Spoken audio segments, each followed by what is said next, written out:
Hi, welcome to the Metal Museum. My name is Carissa Hussong, and I'm the executive director here. We are located in Memphis, Tennessee, and currently we are in our new acquisitions gallery at the museum. I've been here at the museum for a little over 13 years now, and I'm actually only the second director in our over 42-year history. So quite an amazing history, and I think a number of very dedicated people who've been part of this institution for a long time. The museum was started in 1976. It was actually an idea that came about at the National Ornamental and Miscellaneous Metals Association Conference in 1975. It was held in Atlanta. And a number of their members got together and decided that they really wanted to build a museum to their industry. So really looking at the history of fabricated metalwork. So really from more of an architectural standpoint. And so they formed this committee, and it happened that a number of those committee members were from the Memphis area. And they started looking around trying to find a location for the museum. And they settled upon this location here. We're along the Mississippi River, high on a bluff. And we're located in what was formerly a merchant marine hospital. In the 70s, the hospital facilities was completely shut down, and the federal government was looking for some sort of use for half of the property. The other half continued to be in use up into the mid-90s. But at the time, they were looking for some sort of use that would keep it as a park-like setting that would be open to the public. And really, they found that this was the perfect use, a museum dedicated to metalwork. And so in 1976, they established the Metal Museum, commonly known as the Metal Museum. Our formal name is the National Ornamental Metal Museum. They actually hired a blacksmith, Jim Wallace. He was studying at Southern Illinois University in Carbondale, and he was working with Brent Kington, who's a very well-known blacksmith teacher, very beloved and very instrumental in helping build this museum. He was there, and during his time in graduate school, he actually took a year off of school and helped organize the second conference that took place in Carbondale for the Artist Blacksmiths Association of North America. And that took place in 1976. It's a very pivotal conference, and it included an exhibition that traveled to the Renwick Gallery. So it was a very important exhibition looking at the history of blacksmithing, but also looking at contemporary blacksmithing. And with that experience, Wally, as he's known, felt, I think, very comfortable coming to create this new museum in this kind of abandoned facility. And I think, well, I actually know we're very lucky that he took this project on, because I can't imagine anybody else who could have built this institution. He came down here with these abandoned, empty buildings filled with leaves that had been neglected, and he started room by room creating gallery spaces. And in 1979, the museum opened to the public, and he, over the next 30 years, built this institution from building to building. He added a blacksmith shop and foundry and fine metals area. And it was truly a labor of love. And it was a labor of love not just for Wally, but really for the entire metals community. This institution has been so strongly supported by artists since the beginning. And you can tell just from the events that we have and the way our collection has developed over the years, it's truly been something that is for the metals community, and something that has been supported by that community as well. And I really am honored to be here, to have been welcomed by the metalsmithing community. I did not have a background in metals. I think they were afraid I was going to come in and really change the vision and the feel of the institution. And there was so much that was so wonderful already with this institution, and things that you just really never want to change. It's just the sense of community and this love for the objects, for the technique, and for the people that are part of it. I'm going to give you a little bit of the history of the location. As I mentioned earlier, the Metal Museum is located in a former U.S. Merchant Marine Hospital facility. We actually have 4 buildings. The main museum building was formerly the nurses' dormitory. It was built in the 30s, along with the duplex where our artists live, which was the junior officers' quarters. The library building is the oldest building on our site. It was built in the 1870s, and it's really a beautiful old building that was originally kind of executive offices. And so that's where we house our library collection as well as our showcase our permanent collection. And so then the blacksmith shop and foundry were built later, but they still sort of have that same feel. So we have the old 1870 building and then kind of these 1930s WPA brick buildings here. We also have a pad where we actually host events. We put up a tent. There's a tent up there right now that used to be a tennis court, and it's right on the bluff. And I always kind of imagine these people playing tennis, and I'm terrible at tennis, so my ball would have gone over the bluff and been gone. And I can't imagine how many tennis balls they lost over the years, but it is, I can't imagine a more beautiful place to play tennis. We have a beautiful gazebo right on the bluff as well, which is an area where people get married. It's also a beautiful place to have lunch if you come to the museum. There are also picnic benches all around. And, you know, our visitors come for a wide variety of reasons. Some because they really want to see the exhibitions, the metalwork, but we have some people who just come to eat their lunch and look at the river and enjoy the sculpture on the grounds. We also have a really great gift store, which is all metalwork, a lot of jewelry, but a lot of sculpture and just kind of household items. And all of it is handmade by artists from across the country. And it's an incredible selection and probably the best gift store in all of Memphis. But it's a lot of work that's, you know, featuring artists that we've had in exhibitions and just artists that, you know, we've connected with over the years. But it is known as one of the best places to get a gift in Memphis.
So the museum opened in 1979, as I said, and it really started with a focus on architectural ironwork.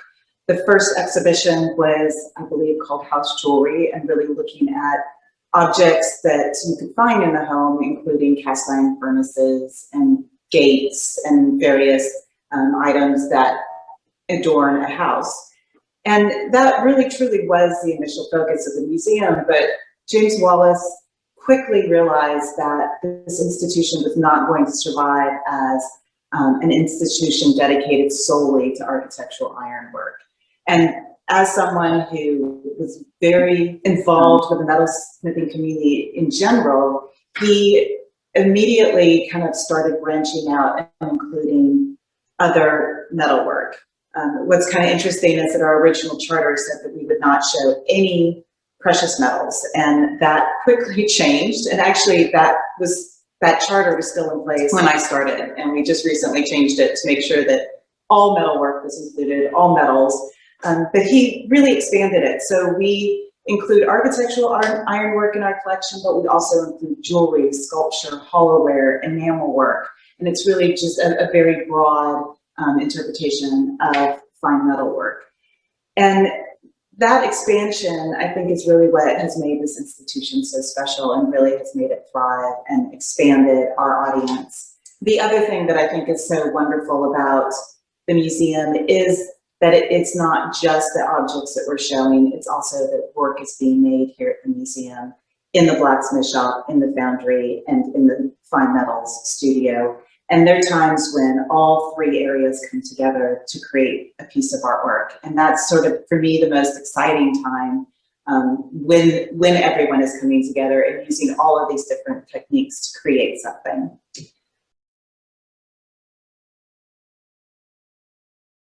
So going back a little bit, talking about our exhibitions, we have about 8 exhibitions per year. We have our ongoing Master Metalsmith series, which is an important series that recognizes an artist who's had a significant impact on the field, but also as an educator and as an innovator. And this has started in the 80s and took a couple years off, but it's a exhibition that we have every year, except this past year with COVID, we did delay it because we wanted to make sure that we had an audience for the exhibition. Typically, the Master Metalsmith will come to Memphis. It always takes place in the fall, and it takes place around our annual fundraiser, which is called Repair Days. Repair Days has been taking place since the museum opened. Actually, the first year we had 2, and ever since then we have had 1 Repair Days. And for this event, artists come from all across the country. They pay their way here. They camp on the ground, stay with friends, stay in a nearby motel, and they basically give their time and they fix metal objects that people bring in.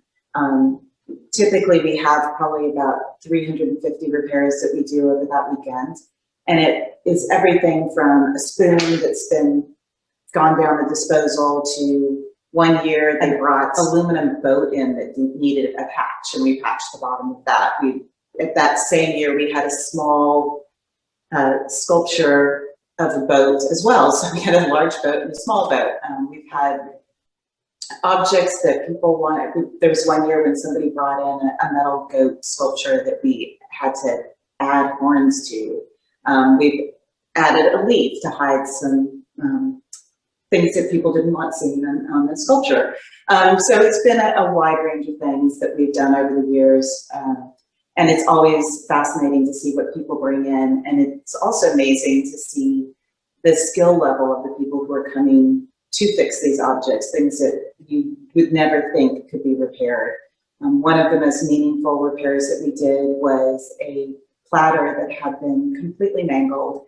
And it was the only thing left after a tornado had come through and actually killed the client's brother. And they brought in this piece, and it was the only thing that they had left. And they entrusted our artists to repair it. And it was really a very meaningful experience. And it was also just amazing to see the work that they could do and the care that they could put in it to save an object that had so much meaning. So there are these just incredible moments that happen with Repair Days, but what makes it really special is having all of those artists come together every year. It's a family reunion. It's an opportunity to learn new skills. It's an opportunity to meet artists that you've seen their work, you've read about them, and really be able to interact with them. It's also a time really engaging the community. We have a family fun day, we have an iron pour. So we have lots of people coming through the museum, not just the metalsmiths, not just the other volunteers who are helping feed and keep everything moving during the weekend, we also have a big auction, and that auction was started by artists, and it resulted from the artists coming together every year at Repair Days, and they would trade work. Sometimes they would just want to show their work to one another, but they started trading, and somebody said, well, let's raise some more money for the museum. Why don't we auction the work off to one another instead of just trading it? And so that auction developed over the years, and now has developed into our largest fundraiser. And this past year with COVID, we actually took it online, and we had people bidding from all over the US and actually from outside of the US as well. So it's truly an event that brings people together from all over for the weekend in support of the museum. And it really speaks to that spirit of kind of an institution built by artists for artists. And that goes, we had asked questions about our permanent collection. And our permanent collection, again, started with locks and keys, with fences, fence sections, gates, and over time, really started looking at more contemporary work. And so the collection now, our focus as we move forward in collecting, is really from the 1960s to the present, which is sort of the same period of the museum itself. And it's also that time period when artists were rediscovering all of these techniques, when there was a new interest in the handmade. You know, it was a time when people were looking at glass and ceramics and textiles, and also looking at fine metal work. And so it was really a time of experimentation, and that is also the time that a lot of the work that has been donated to the museum over the years, that was a time that it was being created. And so we're really looking at that history in our collection, and also looking at some older objects that those artists would have been looking to for inspiration. Our collection includes a wide range of things, again, from jewelry to hollowware, enamel work. But what's really special about it is that a lot of it has been given to us by the artists. They give it, you know, out of love for the institution. We've had artists who have had their work on display and have felt so strongly about the exhibition, where their work was displayed, about the focus of the institution, that they've been elected to give us a piece, often allowing us to choose a piece from their exhibition, which is really, really incredibly special. And I think makes our job, you know, as kind of the stewards of this institution.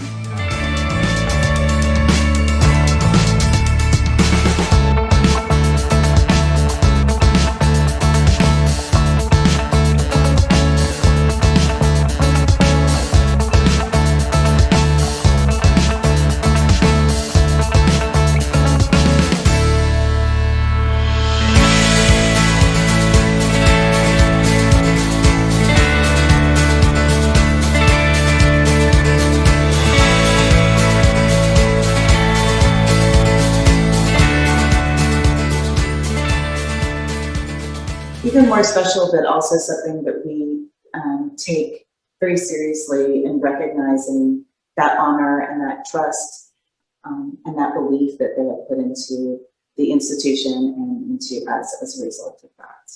So here at the museum, we have two buildings that have exhibitions. The main museum building houses our changing exhibitions. I mentioned before the Master Metalsmith exhibition before I went on a tangent about Repair Days.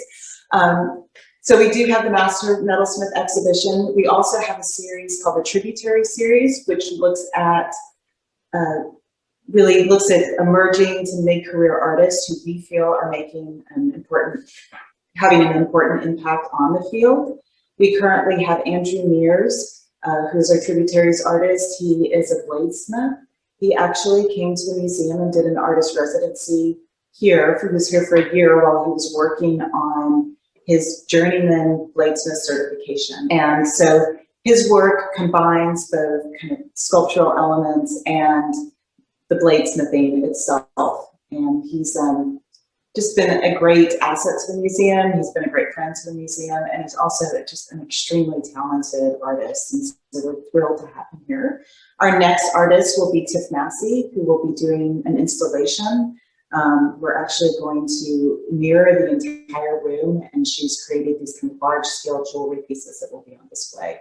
So this series really kind of looks at a wide range of artists. It can be at times it can be very edgy, it can be very traditional. The last exhibition we had was Ben Dory, and he did a beautiful series of rings, brooches, and pendants. The Tributary series does kind of feature a wide range of artists and has been really a great series. And a lot of those artists that we highlighted have gone on to solo exhibitions with other institutions, and also receiving other types of honors. Vivian Beer was one of our early Tributaries artists, and she actually went on to win the Ellen DeGeneres did the design show,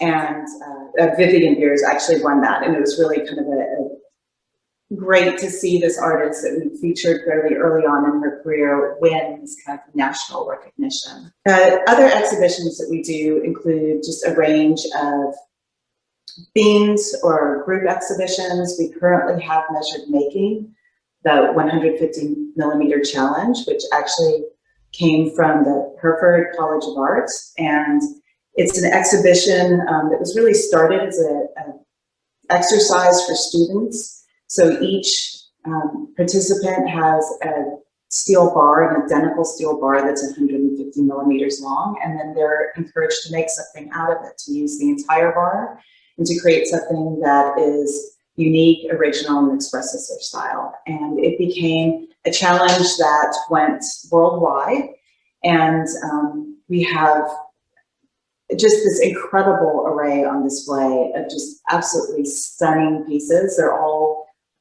fairly small, but everything from something that can be held into your hand to kinetic pieces, to hanging pieces, to functional blocks. And it's really just amazing to see that kind of diversity on display. Our next exhibition after this is Divine Legacies, which is looking at the kind of history of Black jewelry in the United States. And again, just a very different offering. And so we do have quite a range of things that we explore. But then in our library building, we have our permanent collection on display. And so I'm currently in the new acquisitions gallery. You can see behind me pieces by Albert Paley, which were recently donated to the museum. It's a way for us to kind of showcase the most recent things that have been donated. We also have Beauty in the Boundary on display, which features gates and fences, different objects that really kind of create that separation, but very beautiful objects from the collection. One of the favorite pieces is a security door that Alex Klom created for himself when he was living in Hawaii. And he was actually restoring ironwork in the palace in Hawaii at the time. And he created this just amazingly beautiful security gate. And as he finished it, his job in Hawaii was over, and he sent it here to the museum, and it's been on display ever since. And it's actually one of our visitors' favorite pieces. So we have that on display. And then we also have visible storage. And so that was really a great way for us to be able to bring a lot of objects out. It's kind of a high density display. There are drawers that you can open and see pieces from our former master metalsmiths. There's work from our former Tributaries artists. There's locks and keys. We also have our knife collection on display. So it's really a great way to sort of see a wide variety of things that we've collected. And it's also great because it appeals to a larger range of people. And sometimes our visitors are really expecting to see more of the knives and the ironwork and things. And so when in my good jewelry show that's not as appealing to that particular visitor, they can always come see the knives and the ironwork in this building. So it's kind of a great way of making sure that we're really reaching our audiences more fully. We also have sculpture on the grounds, and it's really, we just did an audio tour, so you can learn all about the pieces, learn a little bit of the history of the museum itself, but also the location, the history of the Merchant Marine Hospital. We're also very, very close to some Native American mounds and you can learn just the history of the whole area.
So, as I noted before, one of the really interesting things about the museum is that we are a working institution as well.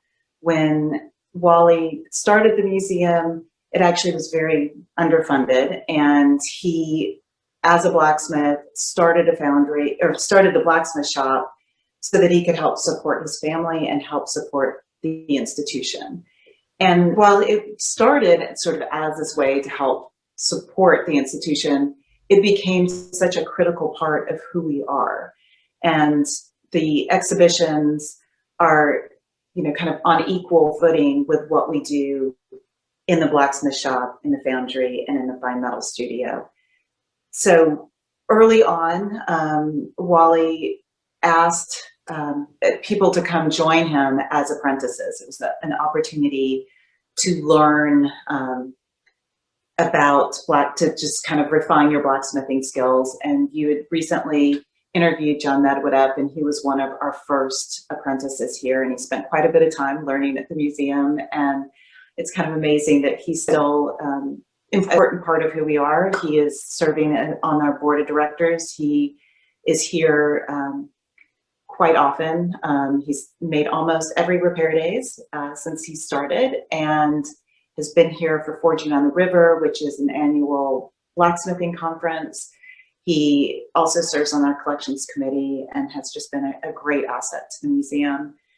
But he was one of the first apprentices, and over the years, it's developed into a 2-year program where the apprentices come to live here on the grounds. We have a duplex which houses our artists, and then they work in the shop. And so during the day, the regular business hours, they are working on commissions that help support the blacksmith shop and foundry. And then during their free time, they have full access so that they're able to do their own work and hopefully have a body of work to take with them when they leave after 2 years.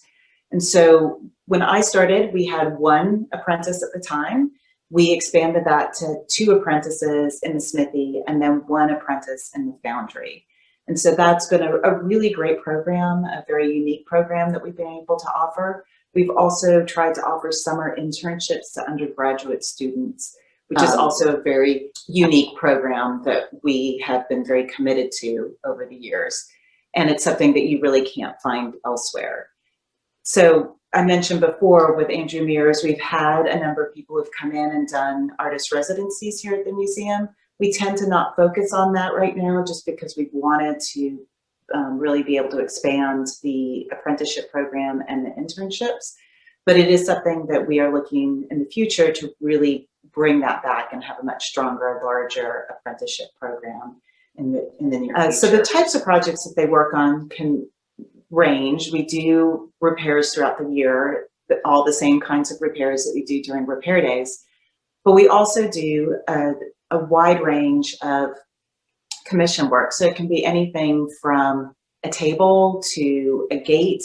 And we just recently finished a mosasaur skeleton. It looks like a dinosaur, but it's technically not a dinosaur, and was a creature that did inhabit this area at one time. And so we created this skeleton for our local museum, commonly known as the Pink Palace, but it is a museum of science and history.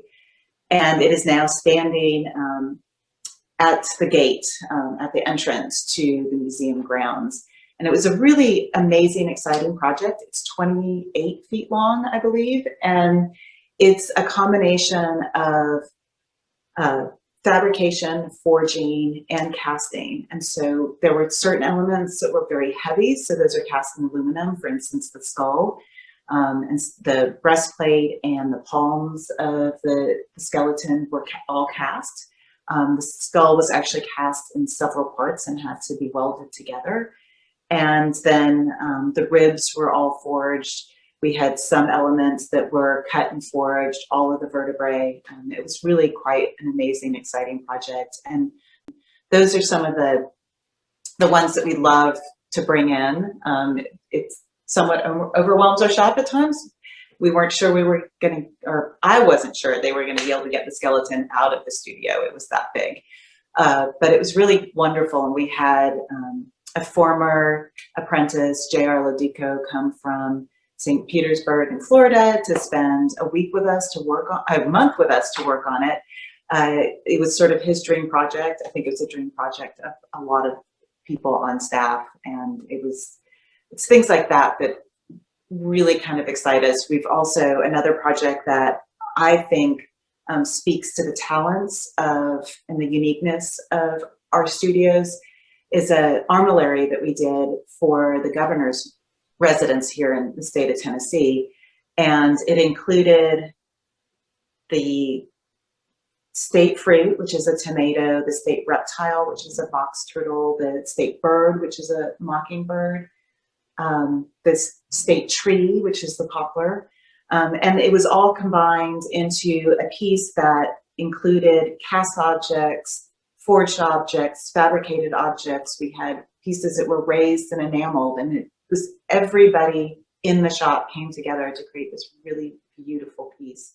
And I think that that's one thing that people really enjoy about their experiences here, is that they are able to learn not just in their area, not just about blacksmithing. They can learn about foundry work, they can learn about enameling and different techniques, and it's really wonderful to see everyone come together. And so that has become such a critical part of who we are as an institution. We also teach. We teach blacksmithing classes, foundry classes. We don't do as much fine metal just because we don't have the studio space at this time.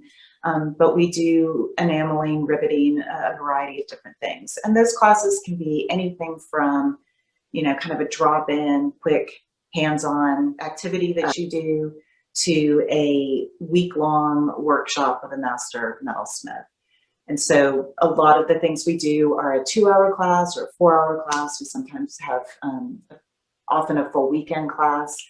And one of the interesting things is our introduction to welding class is very popular. And we have people who come from all over the country just because it's very difficult to find a place where you can just get a quick introduction, learn to put a scrap metal sculpture together. And so that's been something that's been a great addition to our offerings. And we've also seen people who have taken those classes go in to get a certification at MoreTech, which is a welding program.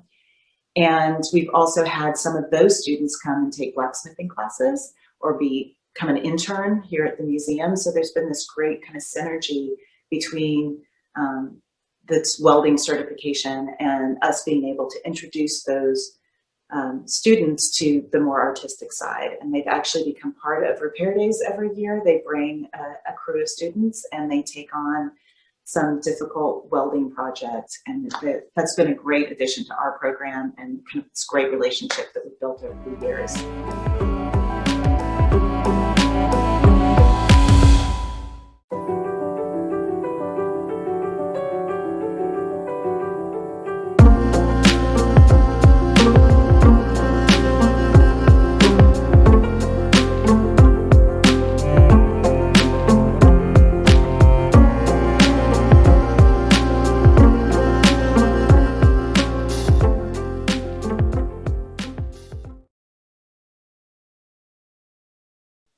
We also have these great partnerships with organizations like Abana that help bring the Measured Making exhibition to the United States and to the museum.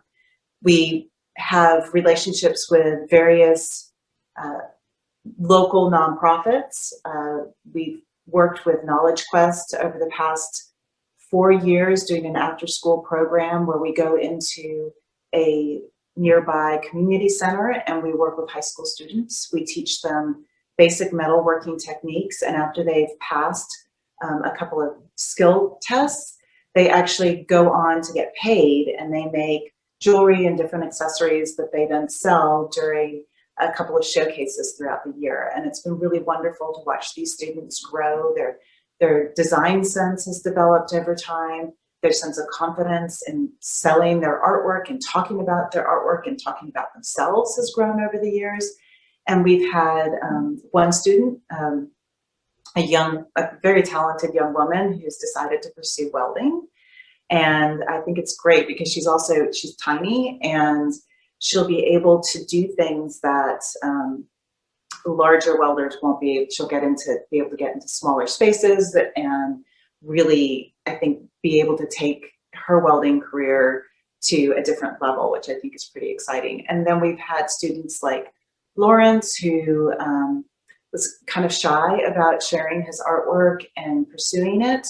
And he has come to the museum and taken a variety of different classes. He's really drawn to the foundry work, but he also really wanted to pursue the enameling and the sawing and the riveting that he learned in the after school program. And his mother actually bought him a kiln, and he's been making his own work and selling it at a variety of festivals and things. So to see this young man really kind of turn this after school program that he was part of into a career has been really wonderful and rewarding. And so once we sort of get back into kind of post-COVID world and we're able to start after school programs again, we're really looking forward to beginning that program again and to welcoming young people into the classes. And so what we've been able to offer is when we teach a class, we can save a spot. So if they're interested in blacksmithing,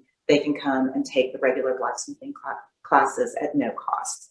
So those have been some great partnerships that we've been able to do. We work with other local arts organizations on events, doing performances here at the museum, to participate in festivals, to do demonstrations, to provide hands-on activities. We have a great, it's a farrier's trailer, essentially, that has become our mini mobile metal museum, and we're able to do forging demonstrations, to do castings, to do hands-on activities. When the mosasaur was recently unveiled at the museum, they had a fossil festival, and we went and we demonstrated the forging techniques. We had examples of different parts from the mosasaur skeleton, and then we also were casting little pewter teeth from the mosasaur and a tiny little jawbone. So we were able to kind of take our show on the road and provide different types of opportunities, whether it's just being able to watch somebody make something or actually do a hands-on activity themselves. So one of the things that I really love about the museum is that it is a family, and it's something that when I started, it was important to me that that spirit, that sense of community, remain part of the institution. So it was something that I was very careful to make sure that I understood that everyone who works here really has that sense of being a family, and it's also a sense of family with the people who have been supportive of the institution. For instance, James Wallace, a former director here, he and I are still very close. We spoke on the phone yesterday. I would not be surprised if we speak on the phone again. He's always remained a part of the institution. He's come back for every repair days. He's been an incredible supporter and feels very much a part of the institution still, which I think is unusual and special. A lot of the people on staff have been here a long time. Our studio manager, shop foreman. Jim Masterson has been here for over 20 years now, and I can't imagine having gone through the last 13 without him, or the next 13 without him. He's been just an incredible supporter, friend, and really just sort of helped build the institution as well. And so in our shop, we also have James Vanderpool. Jim seems to be a very popular name around the museum, but James Vanderpool came on board and really transformed the foundry. It was something that was kind of used off and on when we taught classes or if we needed to do something, but it was not really a really integral part of the institution when I started. And when James came on board, he completely transformed it and made it a really critical part of who we are as an institution. He expanded it so that we were able to add an apprentice to the shop. He has expanded the classes that we have to offer, and he also started FIRE, which is an annual casting conference, and it is sold out every year. It's incredibly popular, and it's not just because it's a casting conference with an iron floor. I think it has to do with James and the people that he's brought together. I think it has a lot to do with just the community that comes around the museum itself that is interested in casting. We often have the same people coming every year. They'll buy next year's conference ticket before that conference is even over. That's how committed they are to it. There are people like Terry Sawyer, who is an artist who has work in our gift store, but she also is someone who's come to Repair Days year after year. She really took to our after school program and was very interested in it. And for several years, she basically took her vacation here at the museum and worked with those students to teach them a more advanced enamel work. And to have people like that who give up their vacation, or that their vacation is coming to the museum and participating in what we do, is so incredibly special, and I think speaks to the power of the field and the opportunities that it presents. Terry also would bring those same students to Repair Days and work with them and teach them different skills that we couldn't teach them at the community center. She would teach them here during Repair Days. It's also just a great group of people who come through the institution, who remain a part of it even long after they've left. Grace Stewart is one example. She started as a registrar, kind of took over both exhibitions and collections, kind of moving up within the institution. She's now working for the Alliance of American Museums. She just recently came back. She's going to be on our board of directors. She just started. And she also came back to the first Repair Days that she would have missed. So even though she'd gone on to this great new position, she still came back to Memphis to participate as a volunteer at Repair Days. And so I think that it just speaks to how much the institution and the people who are part of it and care about it really, connect to the place, to the spirit, to the idea of, kind of hard work and the mission to coming together to support something they believe in. It goes back to just the artists who continue to give, to give up their time, to give their artwork. One of the things that always surprises me is that I will periodically get thank you notes for my thank you notes from artists who have done something really special. And we've also, when we were looking at kind of doing a history of the museum and a history of our Master Metalsmith exhibition series, there were some artists that we didn't have work in our collection by them, and we asked them if they would consider making a donation. And again, all of these artists came back and thanked me and thank the institution for asking them to donate a piece of artwork to our collection. And that's just something that's so incredibly special. I just don't see that happening very often, and or at least happening in other places. And I think that that is what, you know, for the people who work here, for you know, Brooke, who's now over collections and exhibitions, for Lori, who's does our education program and has really built it up.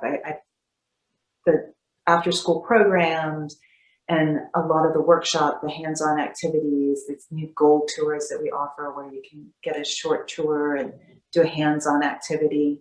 You know, she really envisioned all of these things and brought them forth. You know, all of these things, you know, just it's amazing what they're doing, the possibilities and this commitment that people have to the institution itself, but to just expanding it, to always kind of like, how can we make this experience better for the metalsmiths, for our visitors? How can we make more people excited about metalwork?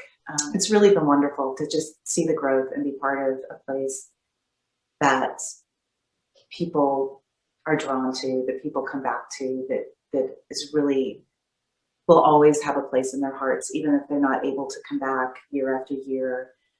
You know, our members are incredibly generous. You know, we have people that give every year who, you know, they're members because they love the institution, but they can't come here to use the benefits of their membership because they're, you know, unable to, you know, they're far away. They can come every 5 years or something. And it's amazing to me that they continue to give, and the generosity and just the community that has come to support the museum and be the museum. It's really an incredibly special place.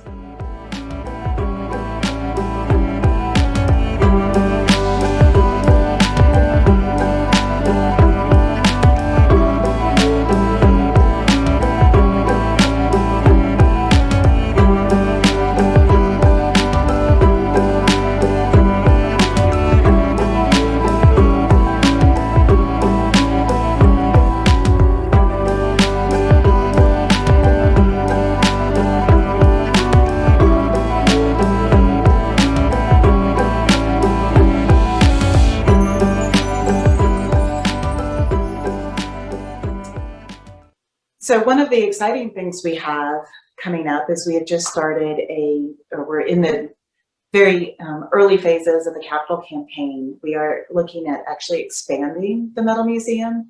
There is a second location.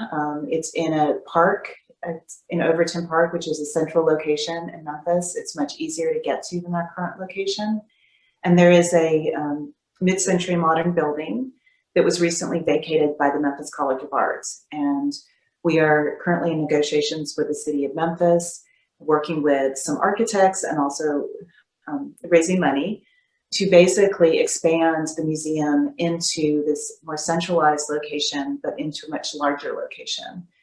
So we would be going from maybe 25,000 square feet total to a 70,000 square foot building, where we'll be able to really expand our exhibitions program, which is wonderful. If you've been to the museum, you will notice that our gallery spaces are small and we get as much as we can into them. But we'll also be able to increase the size of our blacksmith shop and foundry. We'll be able to really add a true fine metal studio.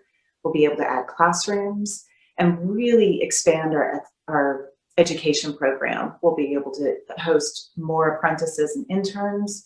We'll be able to really do those types of classes that we haven't been able to offer the community, jewelry, really kind of more fine metal work. We'll be able to offer classes in the evenings. It'll be a location that's easier to get to. We can do summer camps. We'll be able to do more after school programs, host more school groups, and really kind of give them a much broader, deeper understanding and appreciation of the work and the techniques. And so it's this great moment, because I feel like this we have this incredible institution, and it's very loved, but we're small and we're confined to these old buildings, and confined to spaces that really we have outgrown.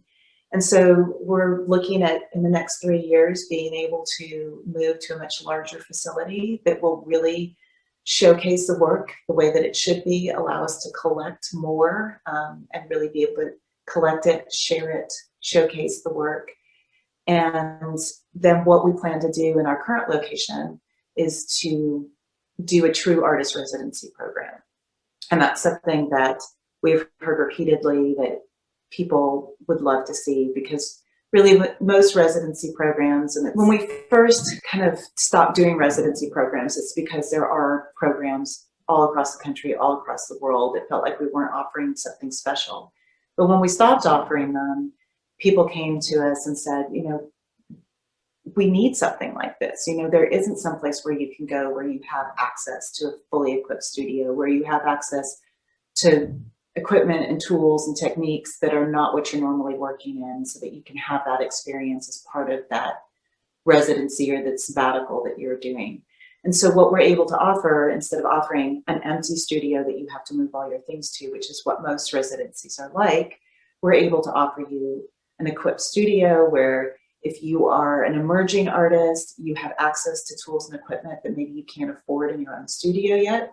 Or if you're an established artist or an international artist, you can just bring your favorite tools and have access to everything you need here, so that you can do a shorter residency, which doesn't have the financial burden of having to actually move your studio.